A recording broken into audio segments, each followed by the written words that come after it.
Welcome to today's episode, where we tackle a topic that many are curious about but few discuss openly: masturbation among virgins.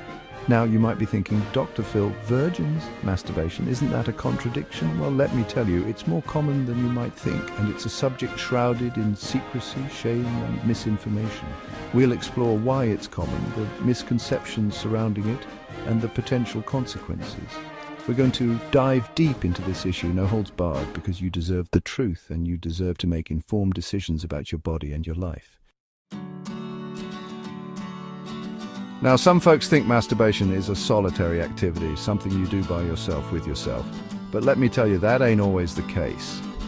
A lot of young people, when they engage in this behavior, they're not just alone with their bodies. They're bringing someone else into the picture, even if that someone isn't physically there. They're fantasizing, picturing another person, maybe someone they know, maybe someone they don't. And that, right there, that's where things get complicated. See, when you start involving other people in your mind, even if it's just in your imagination, you're crossing a line.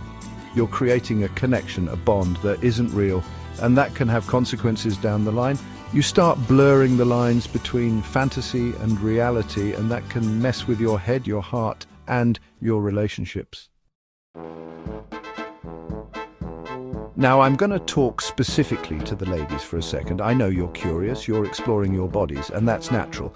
But let me caution you about using objects. Look, I have heard it all in my office: pencils, hairbrushes, vegetables, you name it. And let me tell you, putting things where they don't belong can have some serious consequences. First off, you can hurt yourself. You can tear something, cause an infection, and believe me, that's not something you want to deal with.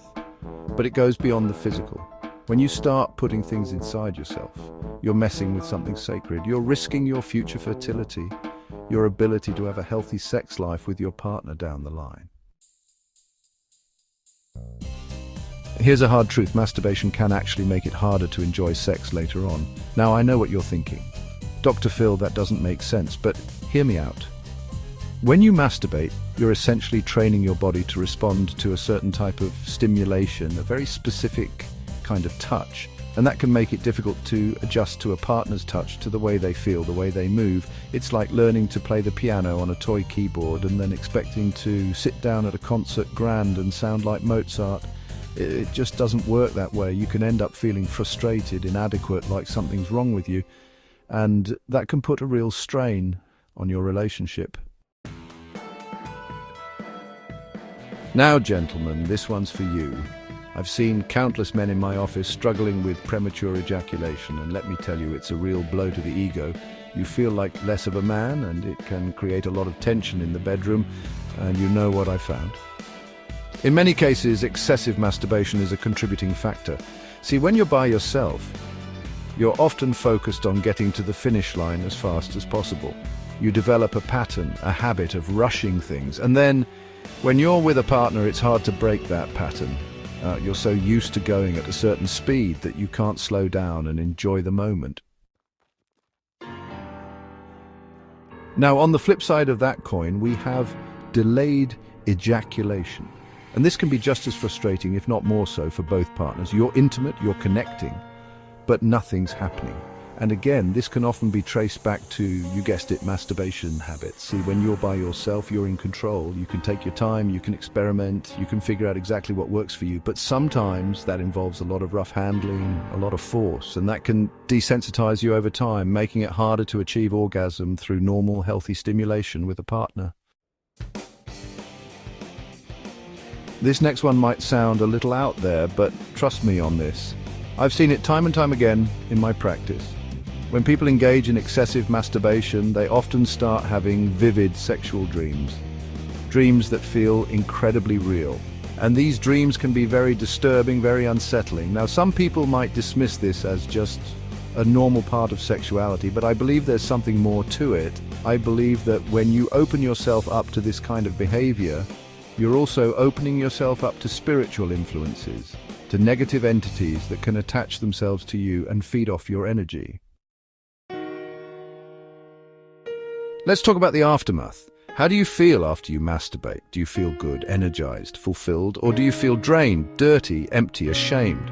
For a lot of people, the answer is the latter. They feel worse after than they did before. And that's because masturbation, especially when it's driven by compulsion and shame, can take a real toll on your emotional and spiritual well-being.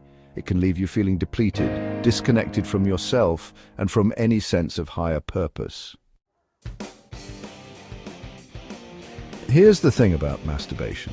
It often starts as a way to relieve sexual tension, to scratch an itch, so to speak, but over time, it can actually make the problem worse. It's like trying to put out a fire with gasoline. You might get a temporary reprieve, but you're ultimately just fueling the flames.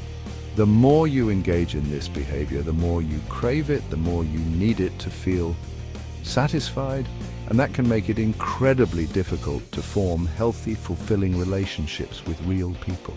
You're so caught up in your own world, your own fantasies, that you miss out on the beauty and complexity of genuine intimacy. Finally, let's talk about how masturbation can distort your view of the opposite sex.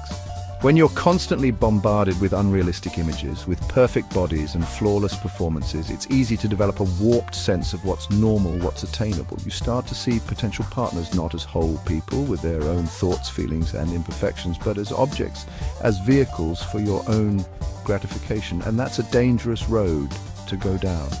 It can lead to objectification, to a lack of empathy, to a fundamental inability to connect with another human being on a deep and meaningful level.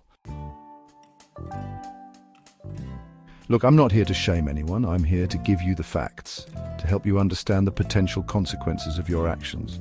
Remember, understanding your body and its urges is important, but so is making informed decisions about your sexual health. If you're struggling with compulsive masturbation, if it's causing problems in your life, don't be afraid to reach out for help. Talk to a trusted adult, a therapist, a counselor. There's no shame in seeking guidance, in wanting to make positive changes in your life. Stay tuned for more insightful discussions on topics that matter to you.